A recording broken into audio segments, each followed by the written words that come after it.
বাড়িতে তো সকলেই ঘুগনি বানান, কিন্তু মেলার মতনই ঘুগনির স্বাদ কিন্তু একেবারেই আসতে চায় না।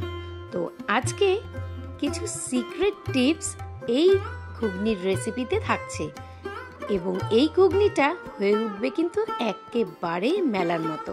শীতকাল হোক আর গরমকাল হোক, মেলাতে গিয়ে ঘুগনি খাবে না এমন বাঙালি কিন্তু একেবারেই হয় না।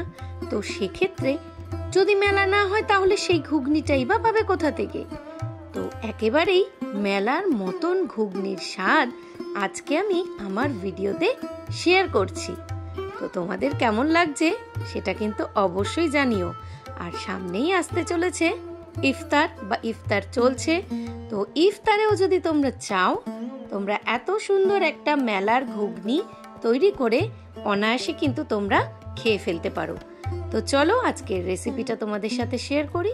সবার প্রথমে আমি 1 থেকে 1.5 কাপ মতন মটর নিয়ে নিয়েছিলাম। আগের দিন রাত্রিবেলায় জলে ভিজিয়ে রেখে দিয়েছি, এবং এই মটরগুলো ভালো করে ধুয়ে নিয়েছি।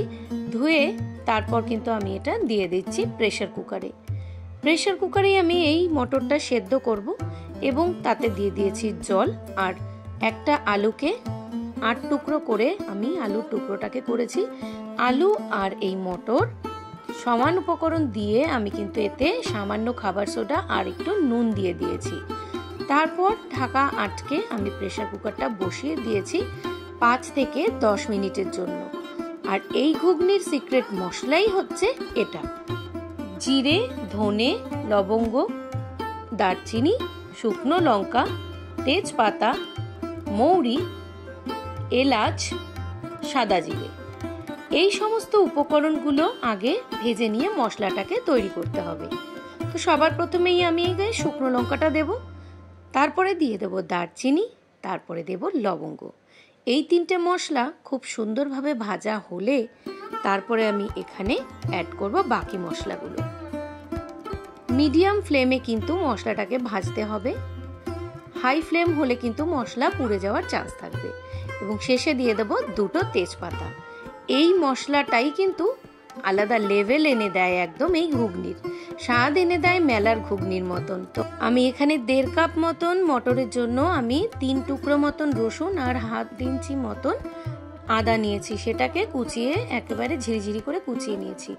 তো 5 থেকে 10 মিনিট পর দেখো আমার মটরটা কিন্তু সেদ্ধ হয়ে গেছে, আর আলুগুলো কিন্তু খুব একটা ঘেটে যায়নি। তো এবার রান্নাটা শুরু করার পালা। কড়াতে তেল দিয়ে, এই ছোট্ট একটা টিপস যেটাতে কিন্তু স্বাদ হবে অপূর্ব।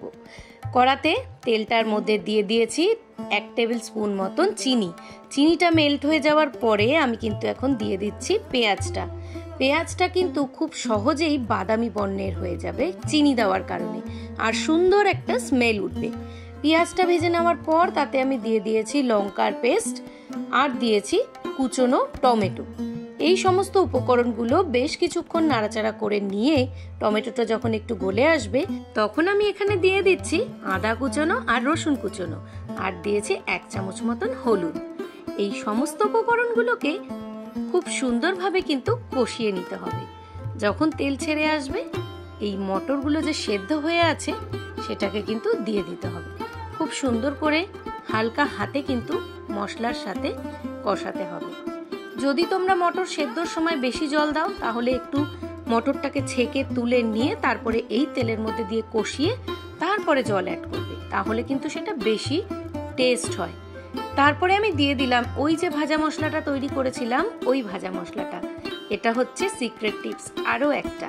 এই 2টো জিনিসের কারণে, একটা হলো চিনিটা তেলের মধ্যে দেওয়া, দ্বিতীয়টা হচ্ছে এই স্পেশাল উপায়ে এই ভাজা মশলাটা তৈরি করা। এই 2টো উপকরণেই কিন্তু এই ঘুগনির টেস্ট হয়ে যাচ্ছে একদম মেলার মতো। তো আমার কিন্তু কষানো কমপ্লিট। তারপর আমি এখানে বেশ কিছুটা জল দিয়ে দিয়েছি। তোমরা যে যতটা ঘুগনি পাতলা বা গাঢ় খেতে চাও তোমরা ততটাই দিতে পারো। এখানে আমার কিন্তু পুরো দেখো রেডি। এবং সবশেষে আমি এখানে একটু কুচনো ধনেপাতা দিয়ে দিচ্ছি, আর দিয়ে দিচ্ছি 1/2 চামচ এই ভাজা মশলাটা। সমস্ত উপকরণগুলো খুব ভালোভাবে মিশিয়ে দিয়ে বেশ কিছুক্ষণ রেখে দেব গ্যাস অফ করে। ভিডিওটি চলতে চলতে বলে রাখি, যারা আজকে আমার পরিবারের নতুন তাদেরকে জানাই অসংখ্য ভালোবাসা। তোমরা যদি আজকে আমার ভিডিওটা প্রথম দেখছো তাহলে একটা লাইক করে দাও, আর আমার ভিডিওটা যদি ভালো লেগে থাকে তাহলে লাইক করে সাবস্ক্রাইব করে পাশে থাকা বেল নোটিফিকেশনটা অন করে আমার পরিবারের বন্ধু হয়ে যেও। ইফতারে তোমরা মনে আনন্দ করে এত সুন্দর একটা ঘুগনির রেসিপি তোমরা খেয়ে নিতে পারো, মেলার মতন স্বাদের ঘুগনি। তো ঘুগনিটা আমি প্লেটে সাজিয়ে নিয়ে এরপরে কিন্তু এখন দিয়ে দিয়েছি কুচনো পেঁয়াজ, আর একটু দিয়ে দিয়েছি শসা কুচনো, একটু দিয়েছি ধনেপাতা, আর দিচ্ছি পাতিলেবু। আমি এখানে তেঁতুলের পাল্প ইউজ করিনি, আমি এখানে পাতিলেবুটা দিচ্ছি। পাতিলেবুতে কিন্তু টেস্ট হয় মানে অপূর্ব সুস্বাদু, পাতিলেবুর গন্ধ স্বাদ সবটাই কিন্তু ভীষণ সুন্দর। তো দেখো এখানে কিন্তু আমার ঘুগনিটা পুরোপুরি কমপ্লিট। তোমাদের কেমন লাগছে এই সুন্দর মেলার ঘুগনি অবশ্যই কিন্তু কমেন্টের মাধ্যমে জানিও। আর যদি তোমাদের ভিডিওটা ভালো লেগে থাকে তাহলে তো লাইক কমেন্ট করবেই। আর আজকের মতন ভিডিওটা আমি এ পর্যন্তই রাখছি। তো সকলে ভালো থেকো, সুস্থ থেকো, আবার আসবো পরবর্তীতে কোনো নতুন ভিডিওর সাথে।